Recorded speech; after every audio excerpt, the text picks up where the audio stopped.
Hey, good evening, everyone, and welcome back to another episode of Emerging Revolutionary Wars Revelries. My name is Dan Welch, and I'm a member of Emerging Revolutionary War. And you are in for a special treat this evening as we have a new book talk on a new book that has just recently come out on the Virginia Continental Line and the Virginia Theater.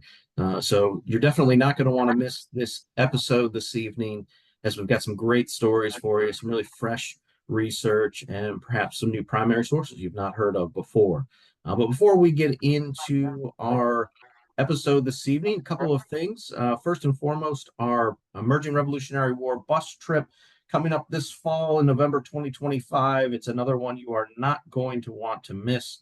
Our tour guides are busy at work finding some really exclusive sites for us to visit and see. Some just awesome stories we're going to share with you. So that is something that you are not going to want to miss if you're still on the fence about it. Head on over to Emerging Revolutionary Wars website and get all of the details on our upcoming bus tour. In addition to that, Emerging Revolutionary War is America's home for the 250th anniversary. We have brought to you so much on the 250th event so far, from just dozens and dozens of live streams across our social media platforms at numerous locations associated with the 250th, to a whole host of blog posts on some of the day-by-day, week-by-week activities that were happening 250 years ago. So we want to make sure that you're following along on all of our social media platforms, as well as ERW's blog, where you can get even more information and more history on those events 250 years ago. So with that, I'd like to go ahead and introduce our guest this evening. John C. Settle graduated from Bridgewater College in 2019 with a BA in history. Immediately after college, he worked as a military interpreter at Colonial Williamsburg for 3 years.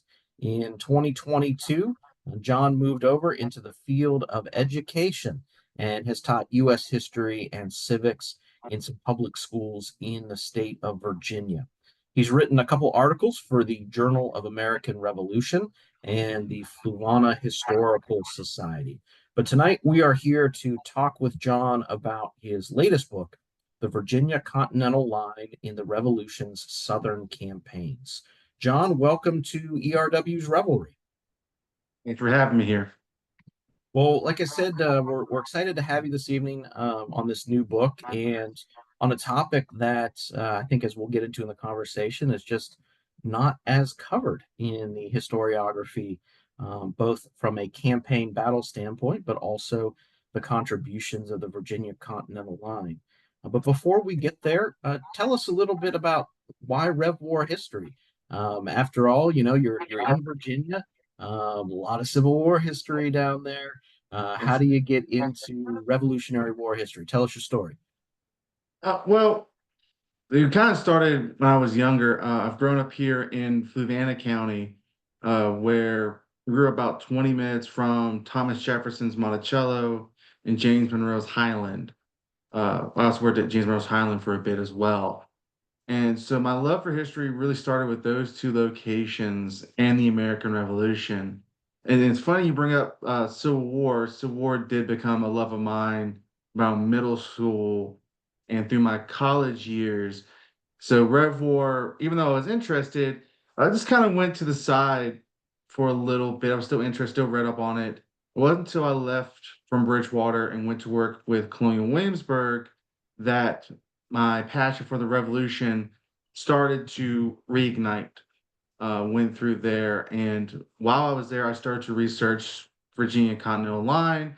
Being a native Virginian, I was always interested in, okay, what were Virginia's contributions. And while studying the Virginia Continental Line itself, I started to notice around 1780 the drop in information, and that's really what started me looking toward this book.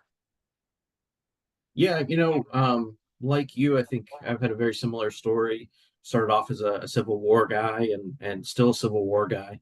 That's my day job. But the Revolutionary War in the last, 5, 7 years, kind of picking up to the 250th, has been a deep dive for me. And you're right. we focus a lot on what happens in 1775 and 76. But the later we go into the war, it seems like not only do some of those primary resources start to dry up, but in the secondary scholarship, there seems to be this really lack of attention or focus on the Southern campaigns and the units that participated there. So, let's get back to this Virginia thread. Native of Virginia, you're starting to look into the Virginia Continental Line. Give us some of the background on what's going on with the Virginians in the early part of the war before we kind of move into the heart of your book, which are the Southern campaigns. So leading up the first 5 years of the Virginia Continental Line's history is definitely much easier to track comparably. So 1775, there were originally two regiments, the 1st and 2nd Virginia, that are raised in Williamsburg. 2nd Virginia being most noted for its part in the Battle of Great Bridge. The following year, as the war is starting to pick up, more Virginia regiments are authorized. So 6 more regiments are authorized in January 1776. Another regiment, the 9th Virginia, was raised originally for defense of the Eastern Shore. They're added to the Continental Line. And as the year went on, the quota from the Continental Congress from Virginia started to increase, which meant more regiments. So by 1777, we have 15 regiments that are raised exclusively from Virginia. Sometimes also Grayson's additional Continental Regiment gets added to them. They're largely Virginians, but there's also Marylanders in that regiment, but it usually gets pulled in with Virginia. And they are going to be mostly with Washington. The 8th Virginia briefly being in the South during 1776, but by 1777, they're with Washington in the main army, fighting notably at the battles of Brandywine and Germantown. Riflemen from the Continental regiments, that's Morgan's riflemen, fighting at Saratoga. They're at Valley Forge, where they're joined by state regiments from Virginia, 2 of them. They fight at Monmouth, they're at Stony Point, really sticking with Washington, making a fairly large chunk of Washington's army. That being said, their strength in the field started to decrease a lot. At the Battle of Brandywine, nearly 500 Virginians are killed or wounded. That's a very substantial number that cannot be replaced. Germantown, the entire 9th Virginia Regiment is captured, along with parts of the 6th and the 8th, which is part of the reason why state regiments were called in. And so there's a need to refill these regiments, but the recruiters in Virginia really struggled to get them in the ranks, particularly to get them from Virginia to the regular army. That seemed to be a big problem. They would get men enlisted, they would accept the bounties, and then somewhere between Virginia and New York, they were out of the ranks, desertion. One officer, kind of, I shouldn't say comically, but it's comically to me at least, describes collecting 28 men, recruits, and by the time he gets to Washington's army, only one of them is still in the ranks. Mm. The other 27 had deserted. So they are continuously running into this issue. So 1779, there are about 1,200 Virginia recruits raised by Brigadier General Charles Scott that are meant to join the Northern Army. That changes in May of that year, with the British starting to change their focus from the northern colonies to the southern colonies, the famous idea of the Southern Strategy. Savannah, Georgia had already been taken. Charleston was under threat in South Carolina. So Washington decides to tell Scott, you can ignore the idea of coming to North. We want you to take these 1,200 men, form them into 3 detachments or battalions, and we want you to take them to help the Southern Army. So the 1st Virginia Detachment, they fight the siege of Savannah alongside the French there, lose about a third of their strength, not successful. The 2nd Virginia Detachment joins them later in 1780. And then there's the 3rd Virginia Detachment, which we'll get to in a second. So by 1780, Charleston, South Carolina is threatened. There are troops that are needed. North Carolina Continental Line had already been sent back to the Carolinas. And so it decided the Virginians should go. So William Woodford leads what remains of those original veterans, roughly 700, 800 men, and they're going to march south. They're at Charleston, along with General Scott's Virginians, and most of them were captured during that surrender at Charleston, roughly 1,300 Virginian officers and men. Now, 3rd Virginia Detachment was originally supposed to be at Charleston. They didn't quite make it. They got within 40 miles of the city when they were learned that the city had fallen, and they decided we're going to retreat back to North Carolina. There's other troops there. They'll reform there. And of course, that leads to the infamous Battle of Waxhaw's Massacre, whichever terminology you want to use. 3rd Virginia Detachment is cut to pieces. Well over 300 Virginians killed or wounded, and only roughly 100 men escape from Waxhaws, along with Colonel Abraham Buford, their commander. So, in terms of the book, that's kind of the beginning of the story. There is Waxhaws has happened, Charleston's happening, everything doesn't look good. Now we got to reform these old regiments because now we went from beginning of the year having roughly 2,000 Virginians in service to maybe 300, Hmm. and 100 of them are without weapons. That's Well, not doing much help. yeah, and your last point there was kind of something I want to touch on, going back to the early days of the war. Mhm. You're saying by 1779, 1780, supplies being an issue, armament, equipment being supplies for the Virginians and the Virginia Mhm. Continental Line. Can you talk about the early years? How well are they being outfitted? What kind of training are they having? What kind of officers are they serving on? Give us some background to some of these units that are going to play into, or commanders that are going to play into our story, into your book. Mhm. So one of the, I would say, lucky things for the Virginians in 1780 is that the officers, many of the officers who are left behind, who aren't captured at Charleston, are very decent officers. Now, early in the war, there were continuous supply issues as well as there were in other colonies. So not much uniformity, especially hunting shirts, especially early on. Wasn't until late 1776 we start seeing the Virginia regiment starting to get regimental coats, kind of starting to get a regimented look, a uniformed look. They probably, in my opinion, looked their best spring of 1777 when it sounds like a lot of them got new coats. As time wore on, it kind of really depended on what Virginia could send them. So in terms of the early years, they sound pretty much on level with most of the other continental regiments. In terms of arms, earlier on, you're going to find a lot of former older British weapons, weapons made at the Rappahannock Forge.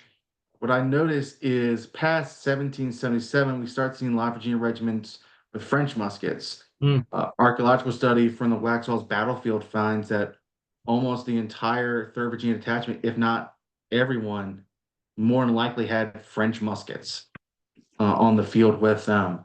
So they got a interesting. uniform looked in terms of weapons. In terms of uniforms, it gets trickier over time. Now, back to the officers, though. Most of the senior officers did go to Charleston and they're captured. For right now, we're not worried about them. They're hanging out in barracks in Charleston for the next 2 years. The officers who are left behind, though, are rather experienced men. Uh, Starting at the top, you have Brigadier General Peter Muhlenberg, who famously comes from the story of him raising the 8th Virginia Regiment in his Shenandoah Valley, where he was a former preacher. He's the only Virginia brigadier that is left after the siege of Charleston that's not on the prison ship. Mm, So he is going to be kind of the de facto overall Virginia command at this point, and is kind of tasked with not only recruiting, but now reforming these new regiments. Other officers you have, such as John Green from Culpeper County, who had originally part of the 1st Virginia. He had been in service since 1775. You have Samuel Halls, Lieutenant Colonel with him, also 2nd Virginia, also since 1775. Generally, most of the field officers had been in service for roughly 4 or 5 years and had spent most of their time in the Northern Army. Christian Frobisher, from foreign-born officer from Denmark. He was with the Virginians at Stony Point, leading light infantry. With him is Major Thomas Posey, who was a rather substantial officer too. Richard Campbell mostly made his fame in the frontier. Uh, Abraham Buford from Waxhaws, even before Waxhaws, a pretty decent career with him. William Davies was a colonel who had been a sub inspector with the Baron de Stuyvesant and Valley Forge. So it does look good since we do have good field officers who know what they are doing, comparably. And so it seems that the men are going to be in good hands. As far as company officers go, the average of them are mostly had been at least service for at least 3 years. There are several, of course, who are like Halls, Green, and Campbell, who have been in service since 75, 76 as well. So the vast number of the officers in command, company level on up, the men in the ranks have, some field, some battle experience. You've got veterans. These men are able to perform. Um, what about the state of Virginia now and the Virginia government? I kind of want to transition into, where your book picks up with the defeat at the Waxhaws, 1780. You mentioned that we've got to reorganize these units. What's the state of the state of Virginia to be able to support this reorganization and continue to refill these ranks as we push on later into the war? So Virginia had contributed quite a bit to the American Revolution. And with the exception of some early battles, 1775, 1776, and some smaller raids along the coast, Virginia, in terms of battlefield, in terms of engagements, had been largely spared that sort of war. And so most of the war at this point had been either in the north, far away around Philadelphia, New York, or had been further south in Charleston and Georgia. With the defeat of the Virginia Continental Line, now there's this fear the war is going to come to Virginia. And Virginia had already put its effort into raising 15 regiments for the Virginia Continental Line. But we often forget, and I touched a little bit on my book. I didn't go into much detail. You also have Continental Dragoons being raised in the state. You have the state, the Continental Artillery, State Line regiments. You have frontier companies being formed, state navy. There's so much that's pulling the manpower. It becomes more difficult. And with that much effort going into the war effort, it's starting to appear like this very much war with no end for these Hmm. Virginians. And so inflation is also very high in the colony. So a lot of these men who are promised money, they're looking at this going, well, it doesn't seem like we're going to get paid a lot, nor does it seem the men are going to get a lot of money out of this. And we see that with the recruiting laws. We see that the bounties keep going up. And it's not because, Virginia all of a sudden has this great amount of money to give out. It's because no, the money's worthless. For example, enlisting for 18 months was a bounty of $4,000.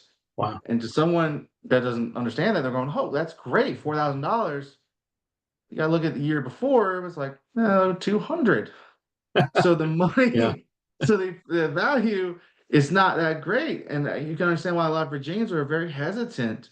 And there's also very much this mentality that the war is not as important for Virginians, some to a degree.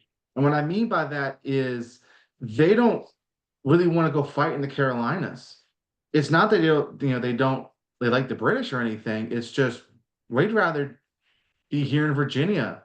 If the Yeah. British show up on our shores, we'll deal with it then.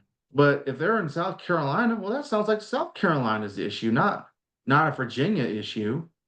So there are people who are just very tired of war and are going, you know what? We've been in this for 5 years. Taxes are going up.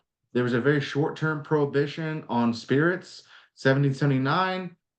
Virginians are going, this is doesn't seem to be worth it. A lot of our supplies are going elsewhere. Maybe we don't really want to go and help and assist the South. Maybe we just want to worry about defending Virginia. And so when they start talking about recruiting for the Continental Line, many don't want to join. They'll gladly be called out with the militia, but in terms of Continental troops, some of them didn't want to touch it. And that's kind of interesting because as you mentioned earlier, you've got this recruiting effort that ultimately gets about 1,200 in 1779. That had to be just one, harrowing task to be able to get that many to join the ranks this late into the war and with Mhm. all the resources that have already been taxed at the Oh, state. absolutely. Yes, it was a great task to just get them into the ranks. in 1779 get that 1200 number. Now, I will also say the Virginia law did call for 2300, so they still fell short of their goal. But 1779, there was not as much war weariness as I could tell between that and 1780. But that's when things still look decent. You know, the British taken Savannah, but they haven't taken Charleston yet. Washington's in the north, still in pretty good shape. So for the most part, Virginians are like, we can tolerate it right now. But it appears that especially once the Virginia line is destroyed and they got to reform it, that's when people started really going, all right, now we're really tired of this. And who's writing at this time? Where, as you're developing your narrative for your book, and this is kind of around that time in which we start getting into the heart of your book. Um, you know, who are you pulling from? Mhm. Who are we reading? Who's got the great accounts, the great insights into, what's going on in the state, the feeling back home, the feeling in the ranks, the Virginia officers. Share with us a little bit about your research journey as we get in now to the reorganization and the campaigns. So one of the great sources that was of help in terms of getting the mood across Virginia is from the papers of Thomas Jefferson. Thomas Jefferson is the governor for a good part of this book here until the summer of 1781. And a lot of the feelings I find are either expressed by the Continental officers or the county lieutenants. Mm, Seem to be the ones who have the most like the theoretical thumb on the pulse, knowing what's going on in Virginia, because they're reporting what's happening in each county. And some of the counties, everything seems to be okay. Other counties, they are not one to have it. And that's we get the drafters like Major Thomas Posey talks about being assigned as a recruiting officer in the valley around Augusta, Rockbridge County. He says that he can hard pressed to find 5 men ready to mm, join. He says everyone else doesn't want to go. And they wow. do not want to enforce the draft at all in Rockbridge County, Augusta County. And Posey, to his lament, tells Governor Jefferson that he wished he could hang any of those who were against Wow. it. So he is feeling very strongly on it. Now, in terms of the soldiers themselves, the papers of Nathaniel Greene were very, very helpful. And I found that to be a challenge because there's not numeric. It's not like early in the war we could say, oh, the first Virginia, the second Virginia, the third Virginia. They're going by their officers. So you have to figure out who are the men in the ranks, who's commanding battalions, companies, and then essentially go through the volumes of Green's papers and just Yeah. hope that there's one letter from this guy to confirm he's in the Southern Army. And that leads into really the biggest source from on here was the soldiers themselves. I'm sure as well as you know, as others know, Civil War has got a huge amount of soldiers' memoirs Yeah. written after the war. The Revolution, we don't see that. We got Joseph Plum Martin and a few others, Right. but don't really provide a lot. And they provide a lot of information, but not a lot of soldiers are giving their accounts. What I found was the soldiers' pensions. So 1818, Continental veterans could apply for a pension from the U.S. government. And to make sure they got their claims, they would have to describe their service. A lot of these veterans took this as opportunity because this is really the first time in 40 years since the war had ended that anyone had asked, hey, we want to talk about your military service. And so some of these veterans were very basic. They went, oh, I served under Captain Hill in Hall's battalion, and I served 3 years and fought at Guilford Courthouse in Utah Springs. And that's all they put in there, which even just giving me the names is helpful enough. Comparatively, some of the veterans decided to include everything I could possibly think of. So, example, Edward Moody, who was in the Virginia line, describes being in the Battle of Guilford Courthouse and firing 18 rounds. So he Mm, actually remembered 40, 50 years later how many rounds he fired in that engagement. He says, then I was at Hopkirk Hill and I fired 22 rounds. wow. Well, that was great bit of information because whenever I had read about the Virginia line at Guilford Courthouse, they said, oh, they were lightly engaged. Right. Well, they went down south with 40 rounds ammunition. He fired 18. That's almost half a box. Yeah. That is a substantial amount of ammunition for the 18th century for you to be, quote, lightly engaged. Right. And so these soldiers' accounts provide not only the officers, which then helps to figure out through letters, okay, who's going with who's writing a letter to Governor Jefferson, Nathaniel Greene, uh, Christian Frobisher, Lafayette, amongst others, all those papers I used because those soldiers account. And I went through roughly a little over 1,200 pensions to get as much information as it could. Because you do have to remember these men are 40, 50 years older than they were before. Memory is not always the greatest. And so, but with 1,200 pensions, what I started to do was I kept a little spreadsheet keeping track of, okay, who says they're served under what officers. And if I see a pension, it says, all right, 30 guys are saying they served with Captain Kirkpatrick in Virginia and Colonel Gaskins. Sounds like Captain Kirkpatrick was with Colonel Gaskins in 1781. Yeah, Or, all right, there's like 40 guys who say they're with Captain Andrew Wallace in the South. I don't think Andrew Wallace is in the South at this point. If 40 guys are saying, yeah, spread over time. Versus then if I see, okay, there's one like Captain McAdams. All right, there's no McAdams, the Virginia line. So he's obviously might have been thinking militia officers, some sort of brain fraud, brain fog from older years.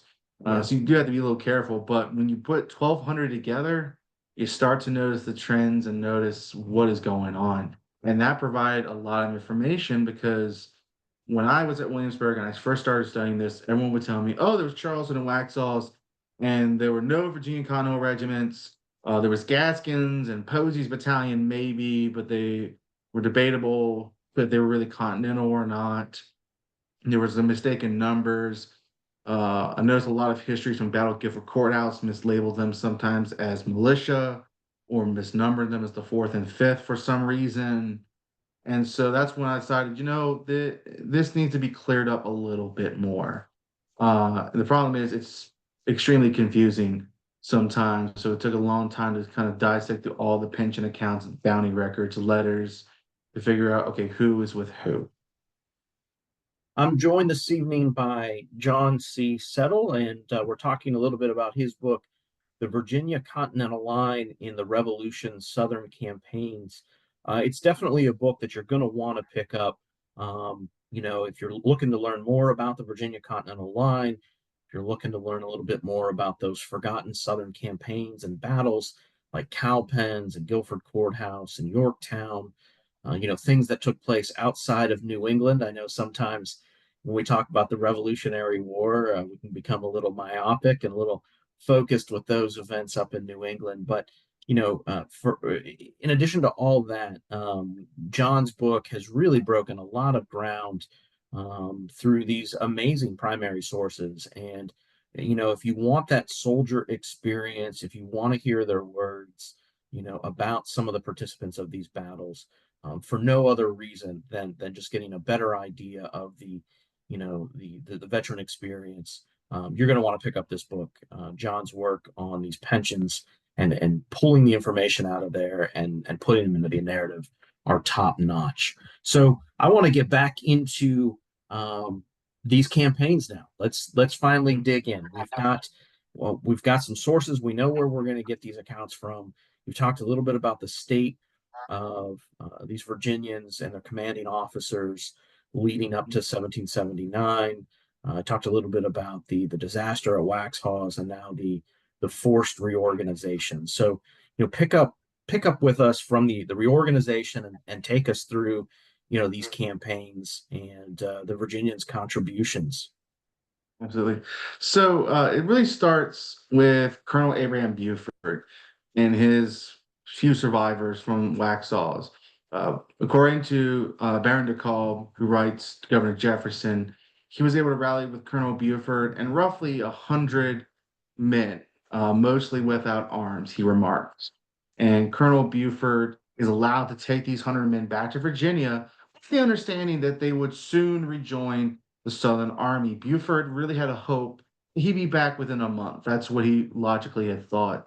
That turned in more so 3 months in reality, almost. So he goes back to Virginia, goes to Petersburg, and he collects some veterans. They're pulling two companies from the Virginia state line. And he gets roughly 300 or so officers and men under his command.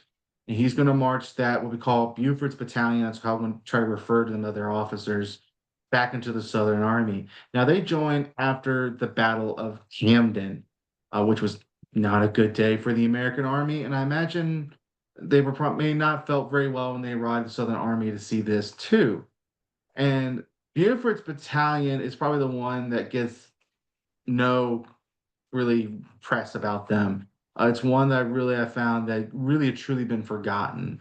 If you were talking about the Virginia line being forgotten, these guys were just not even written about comparably. Largely pension and letters had to help with that.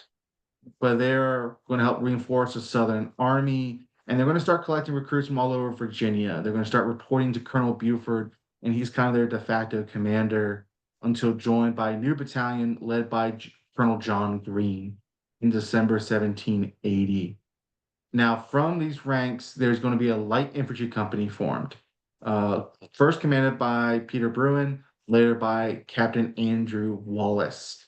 Wallace is roughly 24, 25 years old at this point, and he had already lost two brothers in the Revolution. His brother James died of smallpox. His brother Adam was killed leading a company at Waxhaws.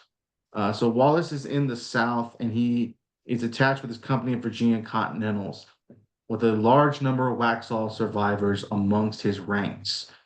And the first battle that we kind of see the Virginia line starting to fight in is the Battle of Cowpens. The Wallace's company is going to be on the right flank of the Continental Line, alongside the Marylanders in Delaware. And most famously, as they're in this battle, British from the 71st Highlanders are coming around their right flank, and Wallace's company is ordered to refuse the flank. Now, for numerous different theories, there's a misunderstanding of orders, and instead of turning to that 90 degrees to face the enemy, Wallace's company begins to march off the battlefield to the rear, which then causes the companies down the line to do the same. They're assuming, oh, it's a fight and withdrawal. Fire their last volleys, start marching off the field in good order. And so they will be part of that volley that stops the British attack there. They're going to participate in the bayonet charge and do fairly well. Now, where we start to notice this Virginians get pushed to the side is in the after action reports. Captain Wallace is left out entirely. If you go to the monument at the Cowpens battlefield, you will notice that all of Wallace's junior officers are listed, Hmm. not Andrew Wallace. He is not, Hmm. because he was not mentioned in any after action reports. The only one I see post war really talking about Wallace besides the veterans was John Eager Howard, who mentions him in a letter in 1804.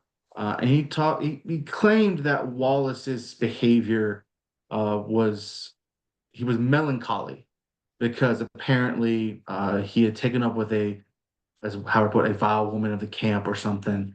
And he was melancholy because she couldn't be with her or something. I don't know if I truly believe what Howard thinking that.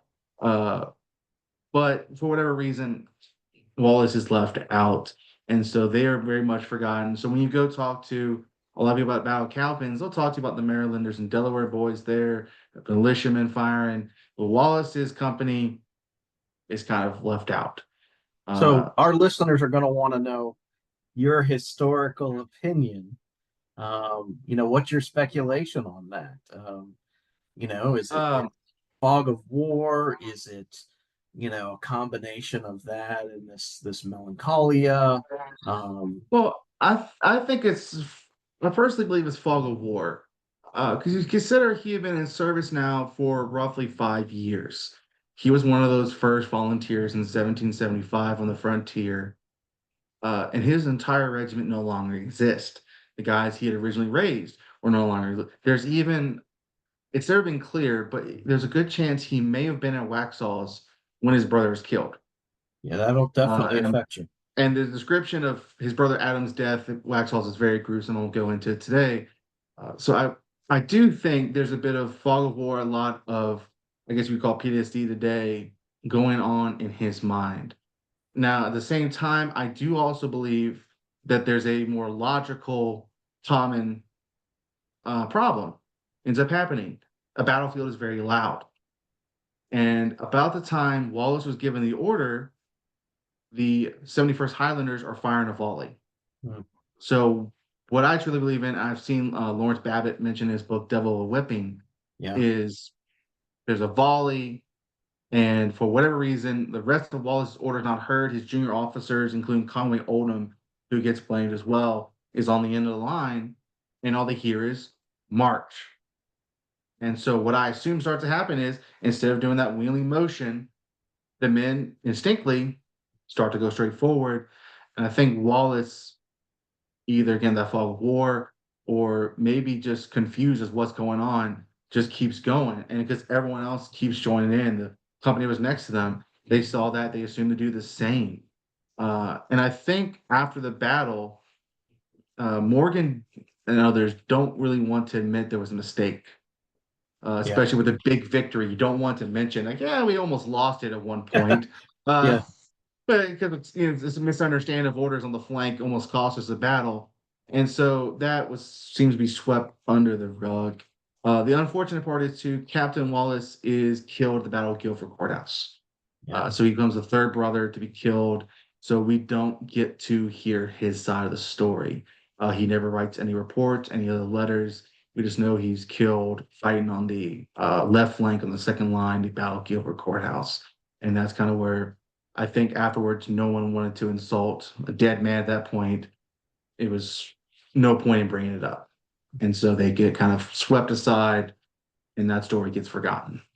Yeah, this story was a real highlight for me in the book because, I'd always kind of read some of the more traditional secondary sources on cow pens, and you're right. The Virginian story is largely glossed over Mhm. when you get into that battle narrative, and I think the first really detailed analysis of their involvement, the Virginia Continental Line's involvement in cow pens, was brought forward in the chapter in which you kind of examine that battle. But your Mhm. story doesn't end there. So No, cow not at pens, all. that does not end at cow Calvins. pens. Now, Guilford Courthouse is the next really big battle that the Virginia line is going to be involved in. And arguably, that's kind of the proving ground for these new battalions because there's a certain point where it's questionable, are the Virginians going to be able to fight? Are they going to perform as well as they've done in the past? And my personal answer, based off what I've read, is yes, they prove themselves fairly well. And again, we run into the problem of the Virginia line contribution being kind of swept to the side. Uh, Usually, when people talk about Gilbert Courthouse, they'll talk about, oh, you got Virginia militia does fighting. The First Maryland's gonna go up against the Guards. What William Washington's dragoons coming in. All these interesting stories, which have their own places, but the Virginians are right there next to them. The battalions led by Richard Campbell and Samuel Hawes, they're repulsing the attack from the 33rd Regiment, which was one of Cornwallis's better regiments, mortally wounding Colonel Webster in that attack. And there's even indications they may have actually tried to push against, meaning almost counterattacking against Webster's men.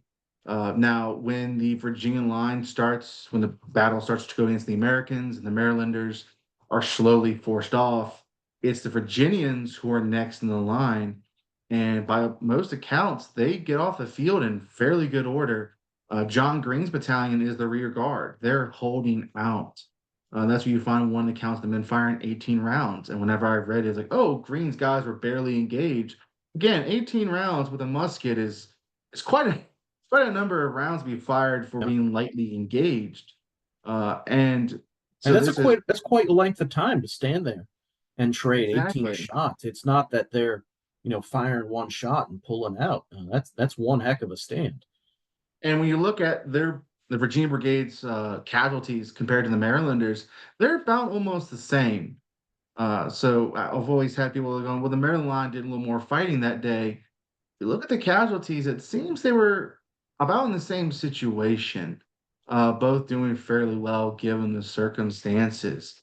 And of course, you have light infantry companies led by Andrew Wallace, fighting against Tarleton's Dragoons and Hessians, and the one of the battalion of guards going up against them. They're doing fairly well, even though this battle, of course, is tactically speaking, British victory. Strategically, it becomes an American victory. And it's very much a proving ground for the Virginians. I think it kind of gives them a confidence going, we can stand a fight. The Virginia line's not out of this war yet. They can be totally dismantled, totally destroyed. And it's kind of a proving ground for me, in my opinion. It shows they can be destroyed, they can be slaughtered at Waxhaws, they can be completely reorganized and get back into the field and fight as well as the Maryland veterans. One of the things that we forgot to cover back at Cowpens, I want to take a step back as you talk a little bit about casualties.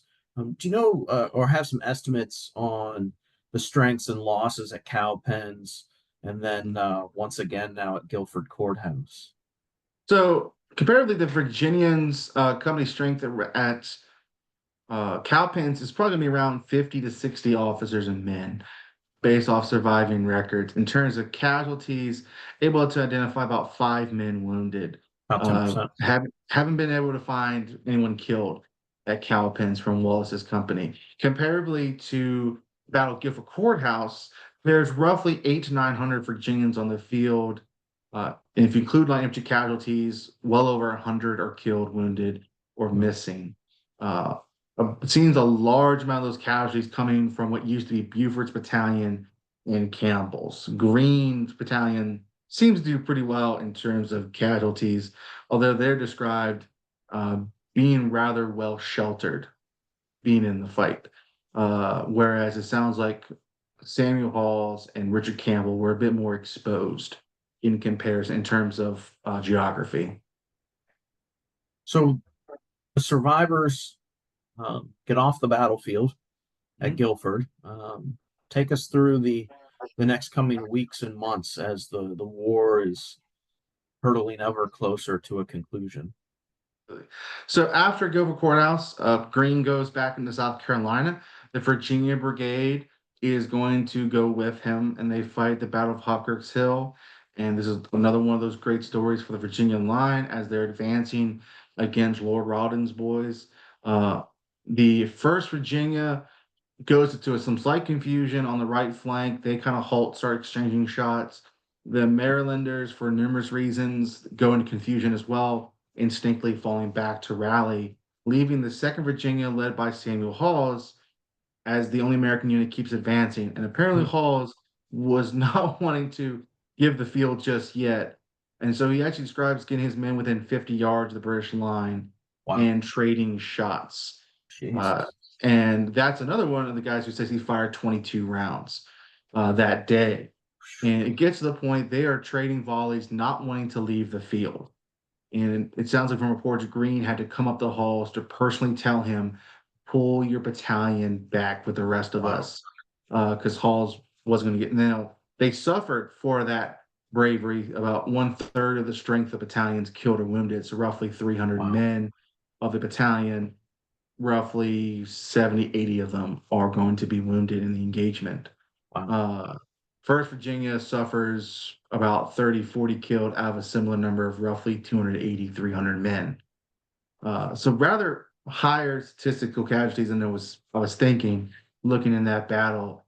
And I'm not sure when they start getting that nickname of Hellfire Blues, but I have to imagine that Hawkirk Hill probably played a very large role in that name. And they also, so after Hawkirk Hill, they are going to march Green to 96. They're involved in the siege there. A lot of Virginians going to be in the Forlorn Hope, attacking the Star Fort. Many of them are killed and wounded. The First Virginia under Colonel Campbell was supposed to be the attack that took the fort. The idea was the Forlorn Hope was supposed to clear the way. The First Virginia was going to be the regiment picked to take the fort. But the Forlorn Hope expedition went so terribly that Green did not order in Campbell. But I think it's interesting that of all the regiments that are there, it's Virginia line, it's Colonel Campbell, First Virginia, are the ones that are chosen to make that breakthrough if it was to happen. Not to turn it into a big what if moment, but interesting that it shows. And the Virginians are roughly 60% of the losses sustained by the American forces at 96, including 1 or 2 officers captured.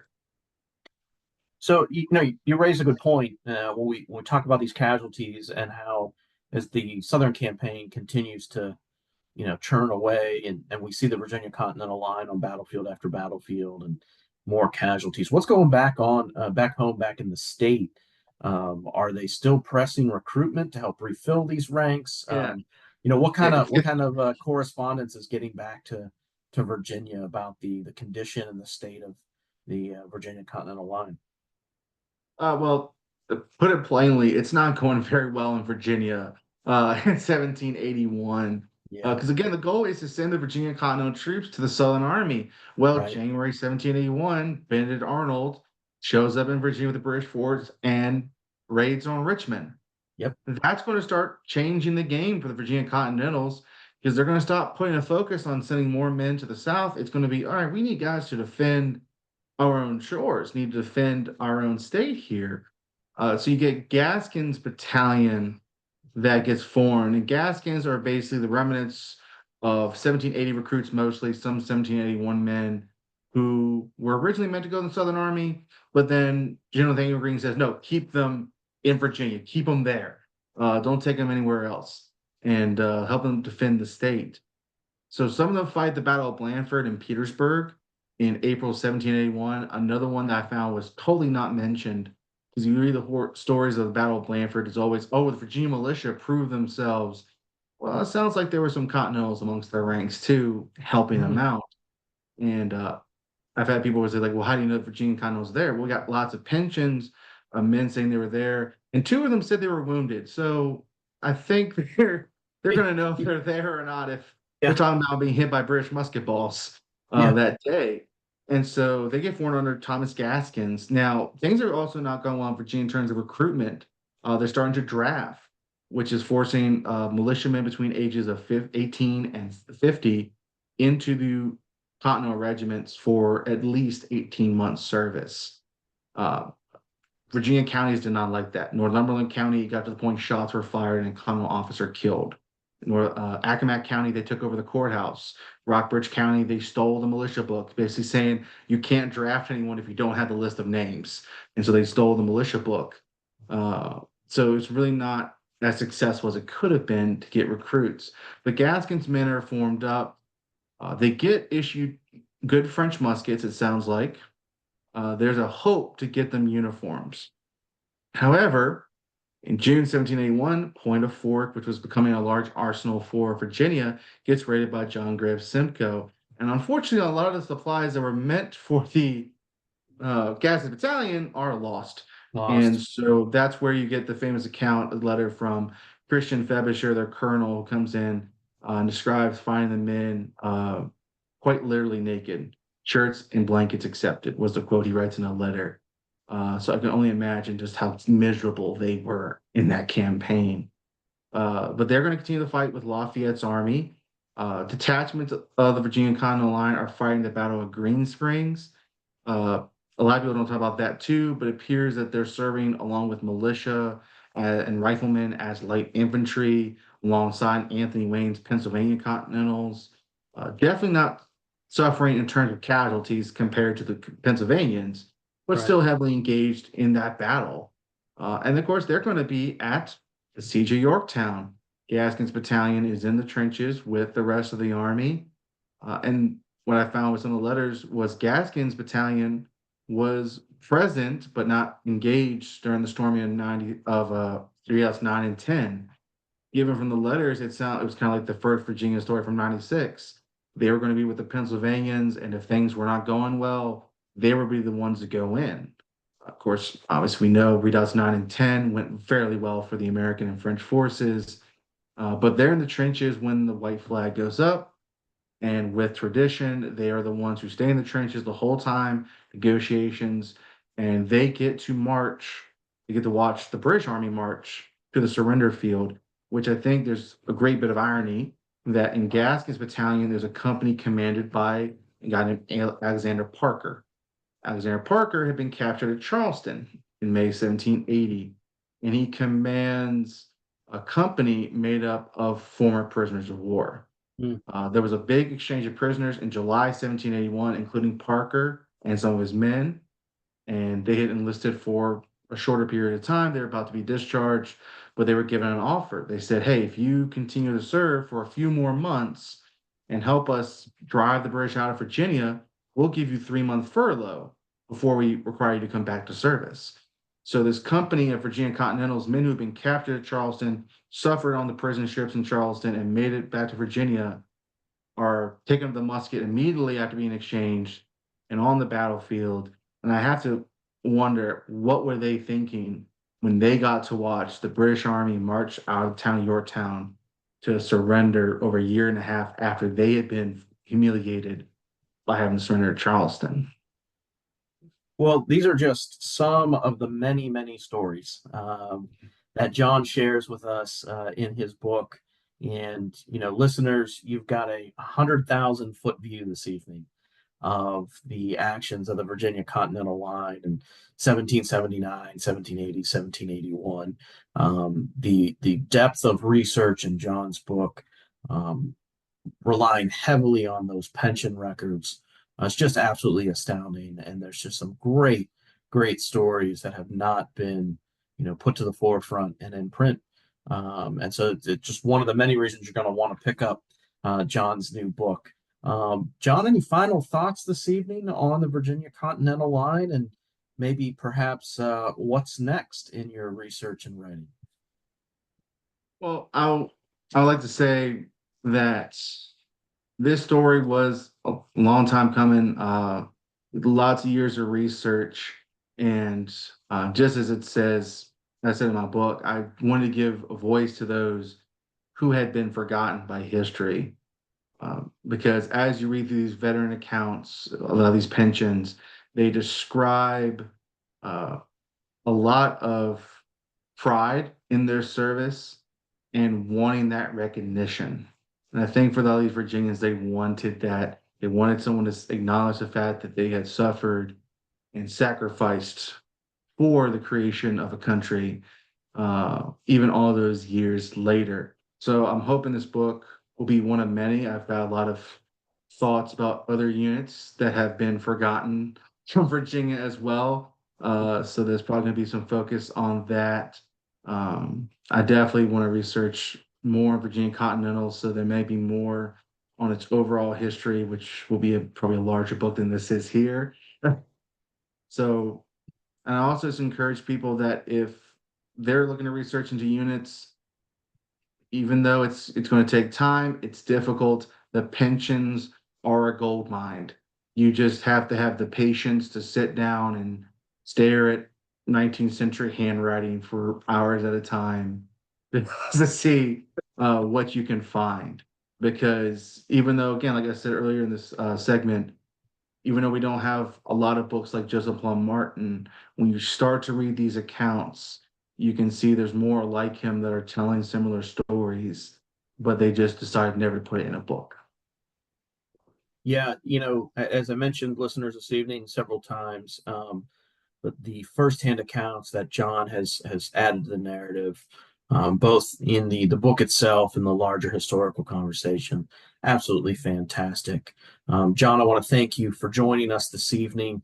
And listeners, before we let you go, just want to remind you for more information on the 2025 ERW bus tour, Battle for the Capital, the 1777 Philadelphia campaign, can be found on our website and blog, emergingrevolutionarywar.org.